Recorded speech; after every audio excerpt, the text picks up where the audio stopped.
Most distractions come dressed as easy opportunities. Oh, yeah. This is interesting because as people begin to accumulate the success that they say that they want, this becomes an increasingly big problem. Yeah. I think it was Andy Grove who said this. Probably Churchill. Yes, there we are. Chalk another one up for Winston. It might have been Packard. I think it might actually been Hewlett Packard. It might have been one of those guys. He said that businesses die of indigestion, not starvation. And so they overeat, they're not starving. It's the entrepreneur that, and this is like you go back to human behavior, which almost all roads lead back to it. But the entrepreneurs get reinforced for changing direction because nothing worked. You change direction, something clicks. And so what happens is you learn a lesson from that. You're like, oh, so if I change direction, good things happen.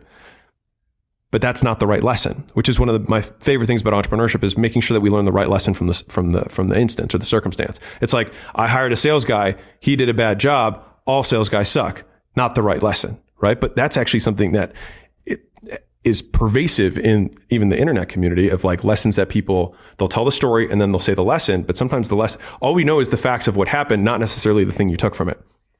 Anyways, I was making a point. Churchill, starvation, easy opportunities. So the higher up in business you get, the more attractive the opportunities that you have to learn to say no to.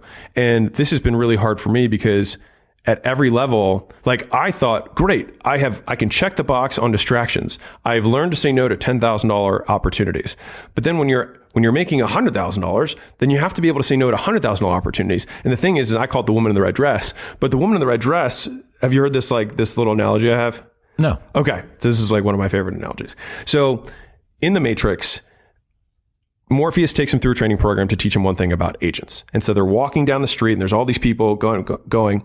And he says, were you listening to me or were you looking at the woman in the red dress? And he says, look again. He looks back and the woman in the red dress who walked by is an agent pointing a gun in his head.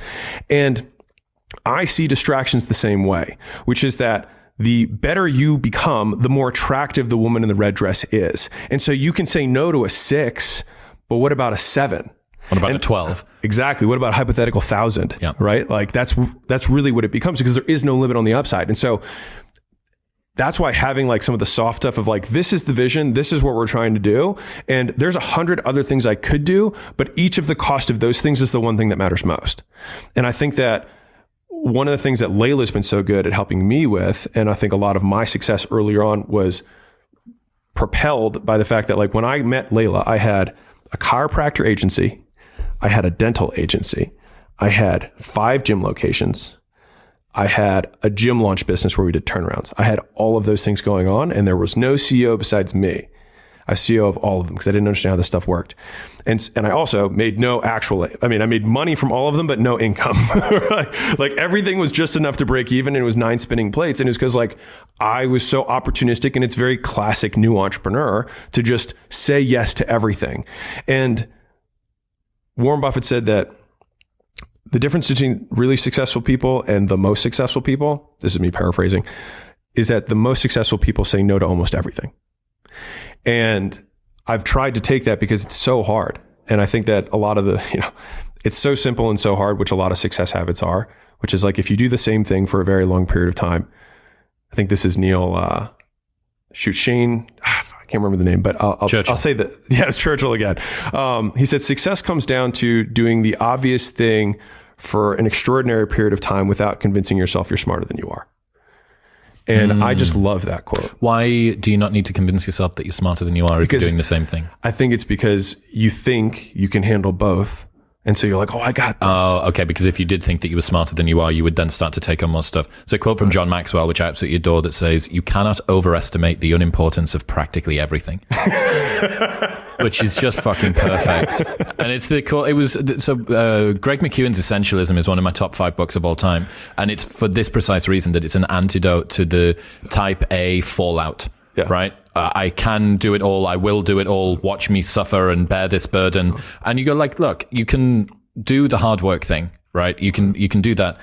But the working hard and being spread thin are 2 different dynamics. And one of the like interesting idea I've been playing around with a little bit recently is periodizing work. So in the same way as your weightlifting coach will have the guys doing his sub-max for 90 days, he is building up for 90 days, he is comp prep, he is blah, blah, blah, blah, blah, whatever it is, mobility. That's a much easier way to blend what we're talking about here as maybe a little bit earlier. I think you need to specialize more as you get bigger and bigger because the distractions are going to be even greater. How so? So if you are the CEO of your company and then someone comes in with, you've got so much more downstream from you that if you get distracted, the repercussions, the ramifications of becoming distracted are magnified even more. What do you think about that? Do you agree? I think the specialist piece is the piece that threw me because I always feel like the higher up you go, the more generalist you become. In terms of skill set, but not in terms of projects or in terms of projects. Specialized in projects, generalized in skills. There we are.